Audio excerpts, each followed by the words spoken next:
What's up everyone? Welcome back to the channel. This is Recharge और आज बच्चों एक वीडियो ऑलरेडी आपके पास आ चुका है। इंडिया चाइना पाकिस्तान हमने कवर करा। अब 3 वीडियोस, एक ये और 2 और उसके बाद, जिसमें हम एडी एंड एएस का रिवीजन करने वाले हैं और एट लास्ट हम शाम को लाइव करके पैक कर देंगे आज के दिन को। फिर कल तो भाई सब लोग होली में भी व्यस्त रहेंगे, तो अगले 2 दिन तो थोड़े से लाइट इजी चैप्टर्स रखे हैं। तो आइए जल्दी से आज एक बड़ा मेजर चंक खत्म करते हैं और इसको खत्म करने के बाद आपका 30 से 35 नंबर का काम समाप्त हो जाएगा। चलिए जल्दी से लेट्स बिगिन।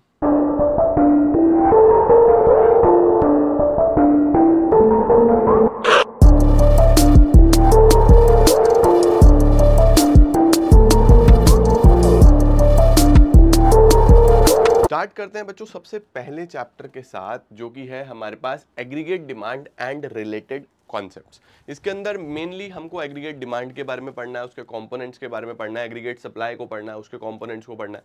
तो ऑलरेडी बहुत डिटेल में हमने पढ़ा पहले 100 डेज मास्टर क्लास में, जीएनजी में उसका रिवीजन भी करा। अभी हम लोग रिचार्ज में एक फाइनल रिवीजन इसका ले रहे हैं बिफोर द बोर्ड्स। तो देखो बच्चों, सबसे पहले हमारे पास क्या आता है कि एग्रीगेट डिमांड का मतलब क्या होता है। तो नाम में ही है, एग्रीगेट का मतलब सम टोटल, डिमांड का मतलब जितने भी कंज्यूमर्स जो हैं किसी भी फाइनल गुड्स और सर्विसेज को खरीदना चाहते हैं, एबल भी हैं और विलिंग भी हैं।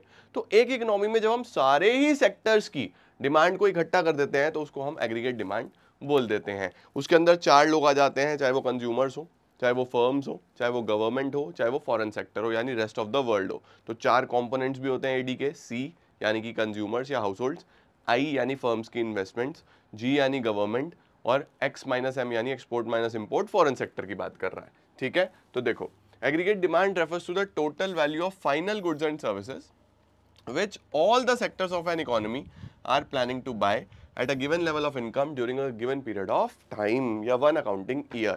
ठीक है, कंपोनेंट्स मैंने आपको बताई दिए। सबसे पहले प्राइवेट कंजम्पशन एक्सपेंडिचर, जिसको हम सी से डिनोट करते हैं, देन इन्वेस्टमेंट एक्सपेंडिचर, जिसको हम आई से डिनोट करते हैं, गवर्नमेंट जिसको हम जी से, और नेट एक्सपोर्ट्स यानी X minus M.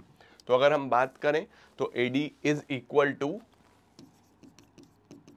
C plus I plus G plus X minus M. लेकिन हम लोग बच्चों क्योंकि 2 सेक्टर मॉडल के पॉइंट ऑफ व्यू से पढ़ते हैं, तो आपको आगे याद रखना है कि A D is equal to C plus I. Sir अगर एग्जाम में कंपोनेंट्स आए तो बच्चों चारों लिख के आएंगे। फर्दर जितनी स्टडीज करेंगे उसमें A D is equal to C plus I ले लेंगे। ठीक है, देखो ये चीज यहाँ पे लिखी भी हुई है। चलो जी, इंपॉर्टेंट पॉइंट्स की बात करें बच्चों अगर एडी के बारे में, तो सबसे पहले एडी जो है वो सी प्लस आई होता है, यानी कि कंजम्पशन प्लस इन्वेस्टमेंट होता है, क्योंकि हम 2 सेक्टर मॉडल पढ़ रहे हैं। फिर हम लोग एक टेबल बना के चलते हैं। ये टेबल आपके पूरे के पूरे चैप्टर में काम आने वाली है। 0, फिर 100, फिर 200, फिर 300, फिर 400, फिर 500, फिर 600। ठीक है बच्चों, अब कंजम्पशन लेना है। अब आप सोचो कि अगर मेरी इनकम बिल्कुल शून्य है तो क्या मैं कुछ भी कंज्यूम नहीं करूंगा? क्या मैं खाना नहीं खाऊंगा? अगर हमारी इनकम बिल्कुल जीरो हो जाती है, कोई अनएम्प्लॉयड है, तो क्या वो तब भी खाना नहीं खाएगा? सर खाना तो खाएगा। कहाँ से खाएगा? अपनी पिछली सेविंग से, फ्यूचर में उसने कुछ तो बचाया होगा। तो जीरो लेवल ऑफ इनकम पे भी कुछ ना कुछ कंजम्पशन हमेशा होता ही होता है। तो ध्यान रखना, जीरो पे भी कुछ ना कुछ कंजम्पशन होता है। इसको सी बार से डिनोट करते हैं, यानी ऑटोनॉमस कंजम्पशन। तो 0 पे 40, फिर 100 से इनकम बढ़ रही है तो हम कंजम्पशन 80 से बढ़ाएंगे कि 40 में 80 बढ़ाया तो 120, फिर 200, फिर 280, फिर 360। क्योंकि इनकम 100 से बढ़ रही है तो हम मान रहे हैं कि इंसान 100 में से 80 तो खर्च करेगा ही ना, है ना। तो 80 से हम बढ़ा रहे हैं। उसके बाद इन्वेस्टमेंट बच्चों हमने सिंप्लिसिटी के लिए सेम रखी है, क्योंकि देखो वैसे तो इनकम के हिसाब से इन्वेस्टमेंट चेंज होती है, लेकिन हमें ज़्यादा कंफ्यूजन ना हो इसलिए हमने इसको एज्यूम करा है कि ये सेम ही है। तो इन्वेस्टमेंट 20 20 20 20 20 20 20 ही रहने वाला है। एडी कैसे निकलेगा? सी प्लस आई, दोनों को जोड़ दो, एडी आ जाएगा। सही हो गया बच्चों। तो देखो 40 प्लस 20 60, 120 प्लस 20 140, 200 प्लस 20 220। तो इस तरीके से ये हमारे पास कर्व बन जाता है। कर्व कैसे बनाया? ये देखो, इधर हमने इनकम ले ली, इधर हमने एडी ले लिया। ठीक हो गया बच्चों। अब इन्वेस्टमेंट तो हमारे पास 20 20 20 रही है, तो यहाँ पे 20 ले लिया, तो 100 पे भी 20, 200 पे भी, 300 पे भी, 400 पे भी, 500 पे भी, 600 पे भी सेम ही रहने वाला है। ठीक है, कंजम्पशन इस तरीके ऊपर की तरफ जाता है, और सी प्लस आई दोनों को जोड़ दें तो एडी बन जाता है। ठीक हो गया बच्चों, परफेक्ट। देखो तो AD is equal to C plus I, फिर बोल रहा है positive consumption even when income level is zero, अगर इनकम जीरो भी होगी तब भी कुछ ना कुछ पॉजिटिव कंजम्पशन होगा, उसको हम सी बार या ऑटोनॉमस कंजम्पशन भी बोल देते हैं। कंजम्पशन कर्व का स्लोप कैसा है बच्चों, अपवर्ड स्लोपिंग है या पॉजिटिव स्लोपिंग है, क्योंकि जैसे जैसे इनकम बढ़ता है वैसे वैसे कंजम्पशन भी बढ़ता है। ऑटोनॉमस इन्वेस्टमेंट का कर्व कैसा है, horizontal straight line parallel to X axis, ऐसा क्यों सर, क्योंकि ये कांस्टेंट रहता है हर पॉइंट ऑफ टाइम पे। उसके बाद starting point of AD curve, AD हो या सी प्लस आई कर्व हो, कभी भी जीरो से शुरू नहीं होगा, हमेशा ऊपर से शुरू होगा। सर ऊपर से क्यों शुरू होता है, क्योंकि इसके अंदर ऑटोनॉमस कंजम्पशन और ऑटोनॉमस इन्वेस्टमेंट दोनों होती हैं।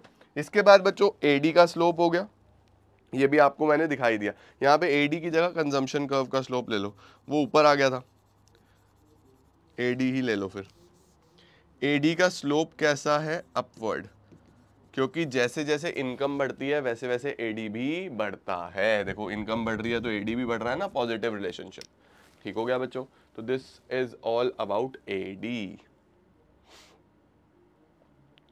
सर अगर बात एएस की करें तो फिर एएस क्या है, एएस का मतलब बच्चों जितने भी इकोनॉमी में प्रोड्यूसर्स हैं वो सारे जितनी भी सप्लाई करना चाहते हैं सबको जोड़ दो तो उसको हम एएस बोल देते हैं। तो देखो यहाँ पे क्या लिखा हुआ है, AS refers to the money value of final goods and services that all the producers are willing to supply in a given time period. अब एक बात और ध्यान रखना बच्चों, डिमांड जो होती है वो कंज्यूमर्स कर रहे होते हैं, फर्म्स कर रही होती है, तो उनकी जेब से पैसा जाता है। तो एडी का मतलब होता है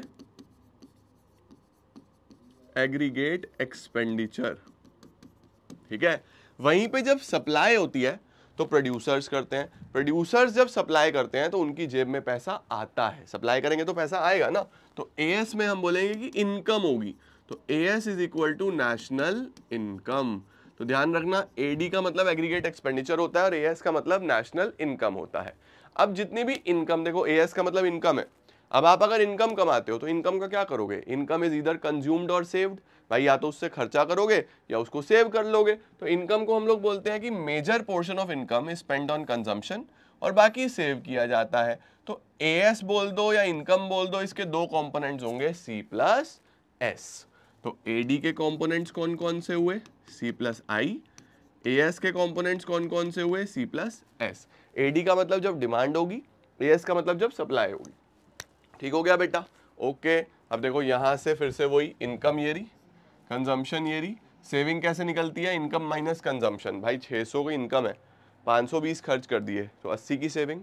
तो अगर हम इनकम माइनस कंजम्पशन करते चले जाएंगे तो सेविंग मिल जाएगा आपको, ये माइनस करते जाना आपको ये सेविंग मिल जाएगा। और सी प्लस एस को जोड़ोगे तो ए एस आ जाएगा, ठीक है। अब देखो आपने सी प्लस एस जब जोड़ा तो फिर ए एस कितना कितना आया, 0 0 100 100 200 200 बराबर आ गया, नहीं आ गया। तो यहां से भी बोल सकते हैं कि ए एस किसके बराबर है, इनकम के बराबर है। Perfect, okay. अब बच्चों अगर ए एस के कर्व की बात करें तो देखो एक बात बताओ मुझे, ये जो पूरा कर्व होता है ये ऐसे 90 डिग्री का होता है, ये देखो ये 90 डिग्री है ना पूरा का पूरा, दिस इज 90 डिग्री। अब इधर हमने इनकम लिया, इधर हमने एएस लिया, इधर हमने क्या लिया, एएस लिया। अब बच्चों इनकम और एएस तो बिल्कुल बराबर होते हैं, एक दूसरे के बराबर होते हैं। देखो ये 0 तो ये भी 0, ये 100 तो ये भी 100। तो 90 को किस तरीके से डिवाइड करें कि बराबर बराबर बटे, 45 45। तो हम एएस का कर्व जब बनाते हैं तो बिल्कुल सेंटर से लाइन खींचते हैं, 45 इधर 45 इधर। तो एएस ध्यान रखना हमेशा 45 डिग्री का कर्व होता है, या फ्री हैंड भी एग्जाम में बना सकते हो, सीधा सीधा ऐसा। ठीक हो गया बच्चों। इसके बाद हमारे पास एक कॉन्सेप्ट आता है जिसका नाम है कंजम्पशन फंक्शन। इसका नाम क्या है, कंजम्पशन फंक्शन। कंजम्पशन फंक्शन बोलता है कि ये है फंक्शनल रिलेशनशिप किसके बीच में, कंजम्पशन और इनकम के बीच में, कि आप कितनी इनकम कमाते हो उसमें से कितना खर्चा करते हो। तो it is a functional relationship between consumption and national income. ठीक हो गया। तो जब भी हमें कंजम्पशन और इनकम के बीच में रिलेशनशिप दिखाना होगा उसको हम कंजम्पशन फंक्शन या प्रोपेंसिटी टू कंज्यूम बोलते हैं। इसमें भी देखो वही टेबल, 0 100 200 300 400 500 600, ये बच्चों कंजम्पशन आ गया, ये कंजम्पशन आ गया। तो जब 600 रुपए कमा रहा हूं तो 520 खर्च कर रहा हूं, 500 कमा रहा हूं तो 440 खर्च कर रहा हूं। अब इसके अंदर बाबू 3 पॉइंट्स इंपॉर्टेंस होते हैं समझने वाले। कौन से? एक तो ये है, देखो, जब जितना कमाया उतना ही खर्च कर दिया, जितना कमाया उतना ही खर्च कर दिया, इसको बोलते हैं ब्रेक इवन पॉइंट। यहां पे इनकम बराबर कंजम्पशन होता है। ब्रेक इवन पॉइंट के अगर आप ऊपर देखो बच्चों तो कंजम्पशन ज्यादा है, इनकम कम है, और नीचे अगर देखो तो कंजम्पशन कम है और इनकम ज्यादा है। तो ब्रेक इवन पॉइंट के ऊपर डिस सेविंग चल रही होती है, क्योंकि हमारी इनकम से ज्यादा खर्चा कर रहे हैं, तो हम अपनी पिछले वाली इनकम में से कर रहे होते हैं। और ब्रेक इवन के बाद जो है वो सेविंग होती है, क्योंकि खर्चा कम है, इनकम ज्यादा है। तो इसका कर्व कुछ इस तरीके से बनता है। कर्व को बहुत ध्यान से देख लो भाई। इनकम का तो सीधा सीधा 45 डिग्री बनता है हमेशा, कंजम्पशन का थोड़ा ऊपर से बनता है। यहां पे इंटरसेक्ट कर रहे हैं इनकम बराबर कंजम्पशन, तो ये तो हो गया ब्रेक इवन पॉइंट। इससे पहले ये वाला एरिया यहां पे क्या है, देखो, कंजम्पशन ज्यादा है इनकम से, कंजम्पशन का कर्व ऊपर है, इसको डिस सेविंग बोलते हैं। और ब्रेक इवन के बाद देखो इनकम का कर्व ऊपर चला गया, यहाँ पे इनकम ज्यादा है कंजम्पशन से, इसको हम सेविंग्स बोल देते हैं। ठीक है बेटा, इसका भी ध्यान रखना। चलो सर, 3 कर्व तुमने देख लिए। ये तुम्हारा एडी का कर्व आ गया, ये तुम्हारा एएस का कर्व आ गया, ये तुम्हारा कंजम्पशन फंक्शन का कर्व आ गया। ठीक है, अब देखो बच्चों, ब्रेक इवन पॉइंट आप समझ ही गए, एक ऐसा पॉइंट जहां पे कंजम्पशन किसके बराबर होता है, इनकम के बराबर होता है। ठीक हो गया। इसके बाद हमारे पास आता है बच्चों types of propensity to consume. Sir, कितने तरीके की प्रोपेंसिटी टू कंज्यूम होगी, यानी कि कंजम्पशन फंक्शन कितने तरीके का होगा? 2 तरीके का होता है बच्चों, एक होता है एपीसी, एक होता है एमपीसी।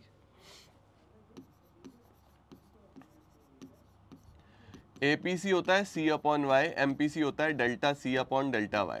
एपीसी बोलता है कि अगर मेरी 100 की इनकम है और मैं 80 रुपए खर्च कर रहा हूं तो दिस इज 0.8।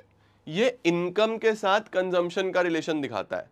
एमपीसी क्या होता है कि अगर मेरी इनकम चेंज हो, मेरी इनकम 100 से 200 हुई, पहले मेरी इनकम 100 थी, अब मेरी इनकम 200 है, तो कितना चेंज है? सर 100 का चेंज है, ये तो हमने यहां पे रखा 100।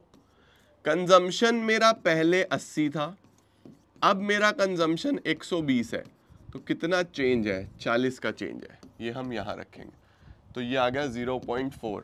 तो बच्चों, जब चेंज इन इनकम को चेंज इन कंजम्पशन के साथ रिलेट कर रहे होते हैं तो वो एमपीसी है, और जब इनकम को कंजम्पशन के साथ कर रहे होते हैं तो वो एपीसी है। इस बात का ध्यान रखना। तो एपीसी क्या है? The ratio of consumption to income, और एमपीसी क्या है? The ratio of change in consumption to change in income. ठीक हो गया बेटा।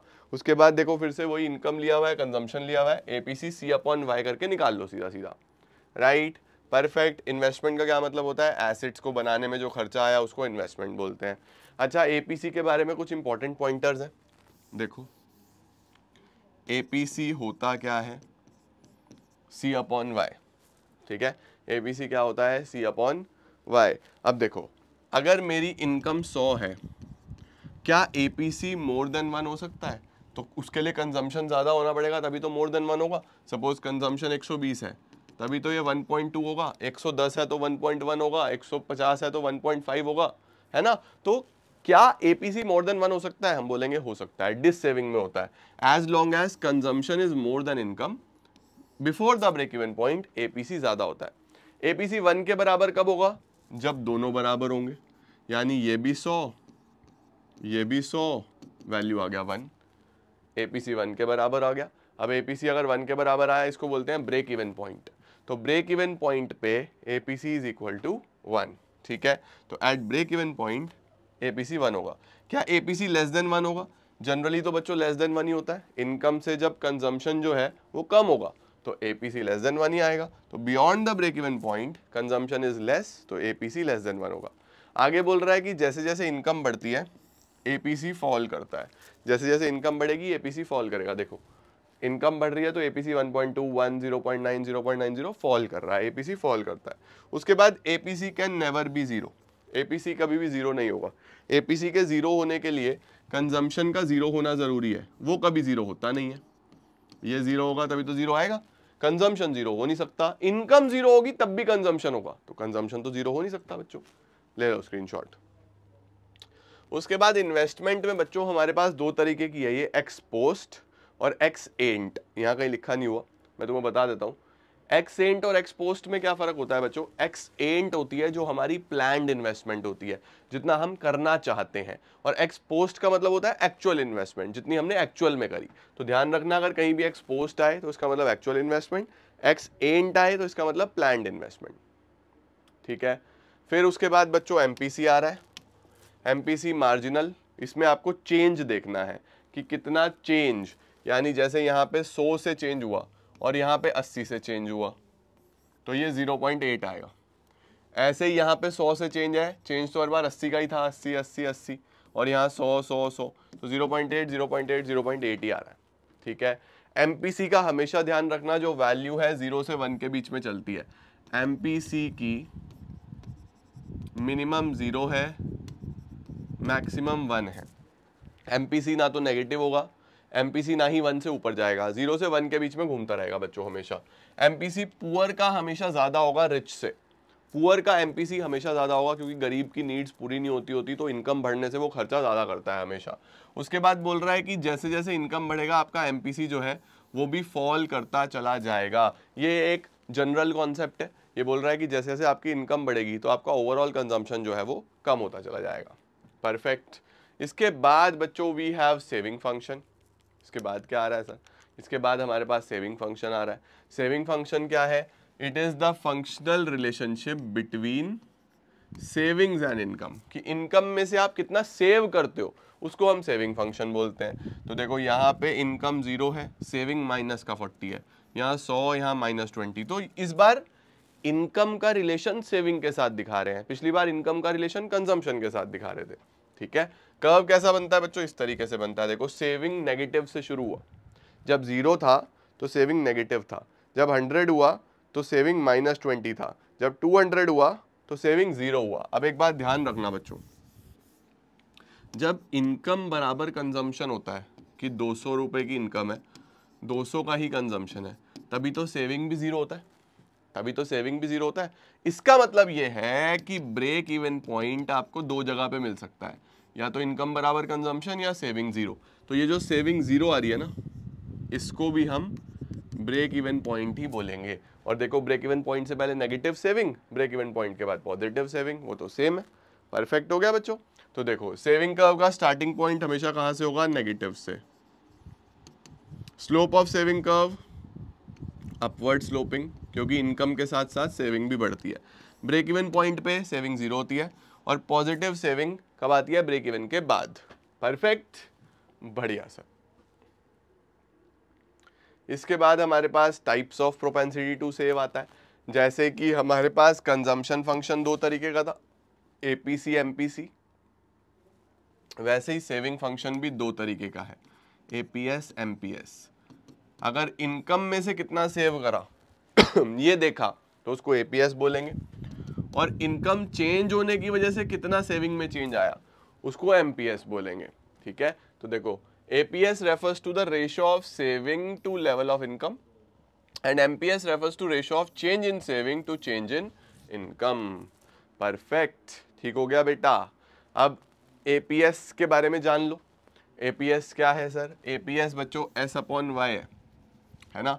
तो अगर इनकम 100 है, सही है, APS क्या कभी 1 हो सकता है? 1 होने के लिए तो बच्चों इसको भी 100 होना पड़ेगा, तभी तो 1 आएगा। लेकिन ऐसा तो पॉसिबल नहीं है कि जितना कमाया सारा ही सेव कर लिया, भाई खर्च तो करना ही पड़ेगा, तो ये तो पॉसिबल नहीं है, तो ये तो नहीं होगा। APS can never be 1, more than 1 भी नहीं हो सकता। भाई इनकम जितना ही सेव नहीं कर पा रहा, इनकम से ज्यादा कैसे सेव करूंगा, तो मोर देन 1 भी नहीं हो सकता।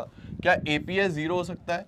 0 होने के लिए सेविंग को 0 होना पड़ेगा, तब हो सकता है APS 0। क्या सेविंग 0 होता है? बिल्कुल होता है सर। ब्रेक इवन पॉइंट पे देखो, income 200, saving 0, break even point पे 0 होता है। APS क्या नेगेटिव भी हो सकता है? बिल्कुल हो सकता है सर। ब्रेक इवन से पहले जब नेगेटिव सेविंग्स होती है तो APS नेगेटिव आएगा। उसके बाद बोल रहे हैं जैसे जैसे इनकम बढ़ता है तो APS भी बढ़ जाता है। बढ़िया, ये सारे पॉइंटर्स पहले डिटेल में पढ़ाए हुए हैं बच्चों, याद है? बढ़िया रिविजन हो रहा है। चलो अब MPS की बात करते हैं। MPS क्या है? डेल्टा S/डेल्टा Y। जब इनकम में चेंज होगा तो फिर सेविंग में कितना चेंज होगा? देखो 20-20 का चेंज है सेविंग में, इनकम में 100-100 का चेंज है, राइट। फिर से एमपीएस के बारे में भी वही है कि वो 0 से 1 के बीच में रहता है मेनली। एमपीसी भी 0 से 1 के बीच में रहता है, एमपीएस भी 0 से 1 के बीच में रहता है। Okay, perfect sir. Relationship between APC and APS, इन दोनों का सम हमेशा 1 होगा बच्चों। Relationship between MPC and MPS, इन दोनों का सम भी हमेशा 1 होगा। तो always remember APC and APS is equal to 1, MPC and MPS is equal to 1। Investment function का मतलब क्या है? इनकम का रिलेशन इन्वेस्टमेंट के साथ, ठीक है जी, परफेक्ट। उसके बाद दो तरीके की इन्वेस्टमेंट होगी। कौन कौन सी दो तरीके की इन्वेस्टमेंट होगी? एक है इंड्यूस्ड, एक है ऑटोनॉमस। ऑटोनॉमस इन्वेस्टमेंट वो होती है बच्चों जो इनकम के साथ चेंज नहीं होती। जैसे इनकम है 0, 100, 200 और इन्वेस्टमेंट यहाँ पे भी 20, यहाँ पे भी 20, यहाँ पे भी 20। तो कर्व कुछ इस तरीके से बन जाता है कि इनकम यहाँ ले लिया आपने 100, 200, इन्वेस्टमेंट यहाँ ले लिया 20, तो ये यही चल रहा है। ये है autonomous investment, not affected by changes in the level of income, ठीक है। और ये जो हमारे पास इंड्यूस्ड है, इंड्यूस्ड जो है ये इनकम के साथ चेंज होता है कि यहाँ पे अब इन्वेस्टमेंट, क्योंकि इनकम बढ़ रहा है तो इन्वेस्टमेंट भी बढ़ेगा, पहले 10, फिर 20, फिर 30। तो अब देखो कर्व कैसा बनेगा, कर्व चेंज हो जाएगा कि जब 0, 100, 200 ये इनकम है तो इन्वेस्टमेंट 10, 20, 30 ऐसे चलेगा। 0 पे हमारे पास 10, फिर 20, फिर 30, या 0 पे 0 ले लेता हूँ, इनकम 0 है तो इन्वेस्टमेंट को भी 0 ले लेता हूँ, 10, 20 ऐसा ले लो, 0, 10, 20। तो देखो इस तरीके से ये इंड्यूस्ड इन्वेस्टमेंट बन गया। तो इंड्यूस्ड क्या है? जो इनकम के साथ चेंज होता है। ऑटोनॉमस क्या है? जो इनकम के साथ चेंज नहीं होता। इंड्यूस्ड जो है बेटा वो मेनली तब करा जाता है जब रिटर्न अच्छा आ रहा होता है, और ऑटोनॉमस का तो कोई मतलब ही नहीं है। उसके बाद बेटा वही एक्सेंट और एक्सपोस्ट आ गया। एक्सपोस्ट का क्या मतलब होता है और एक्सएंट का क्या मतलब होता है? एक्सएंट का मतलब प्लान, एक्सपोस्ट का मतलब एक्चुअल। तो जितना आप सेव करने का प्लानिंग कर रहे हो वो एक्सेंट है, जितना आप एक्चुअल कर रहे हो वो एक्सपोस्ट है। ऐसे ही एक्सेंट इन्वेस्टमेंट, एक्सेंट का मतलब जितना आप इन्वेस्टमेंट करना चाहते हो। Then we have full employment बच्चों। फुल एम्प्लॉयमेंट कौन सा सिचुएशन है? एक ऐसा सिचुएशन जहां पे जितने भी लोग who are willing and able to do the job are getting the job, जो काम करना चाहते हैं उनको काम मिल रहा है, उसको हम बोलते हैं फुल एम्प्लॉयमेंट। इनवॉलेंट्री अनएम्प्लॉयमेंट का क्या मतलब होता है? इनवॉलेंट्री का मतलब होता है कि मैं काम करना चाहता हूं लेकिन मुझे काम मिल नहीं रहा, मैं बेरोजगार हूं। It refers to a situation in which all those people who are willing and able to work and do not get work, उसको इनवॉलेंट्री अनएम्प्लॉयमेंट बोलते हैं। ये बच्चों स्क्रीनशॉट ले लो, मैंने आपको सारा पढ़ा दिया है, ये आपके लिए इंपॉर्टेंट है, जल्दी से डिफरेंसेस एग्जाम में पूछ सकता है। एपीसी, एमपीसी, एपीएस, एमपीएस और इंड्यूस्ड और ऑटोनॉमस इन्वेस्टमेंट, ये आपको एक बार रीड लगा लेने हैं। ले लिया स्क्रीनशॉट, डन। उसके बाद कुछ सिमिलर टर्म्स हैं, जैसे प्राइवेट कंजम्पशन एक्सपेंडिचर को हाउस होल्ड कंजम्पशन बोल देते हैं, कंजम्पशन फंक्शन को propensity to consume, saving function को प्रोपेंसिटी टू सेव, एक्सेंट को प्लान्ड, इंटेंडेड, वॉलेंट्री, डिजायर्ड और एक्सपोज्ड को एक्चुअल या रियलाइज्ड। तो ये था बच्चों हमारा पूरा चैप्टर नंबर 7। आई होप आपको अच्छे तरीके से रिवाइज हो गया होगा, सब याद आ गया होगा। अगर कोई कॉन्सेप्ट याद नहीं आ रहा तो उसका डिटेल्ड वीडियो का लिंक डिस्क्रिप्शन में है, जाके जरूर देखो और अच्छे तरीके से उसको एक बार आज कवर अप कर लो, ठीक है। अगली क्लास में मिलता हूं, चैप्टर नंबर 8 करते हैं, छोटा सा है वो तो जल्दी हो जाएगा, एंड देन फिर हम चैप्टर 9 करके शाम को लाइव करेंगे, ठीक है। Thank you so much everyone, I am gonna see you all very soon, till then see ya, take care, bye bye, keep growing, keep glowing and keep smiling.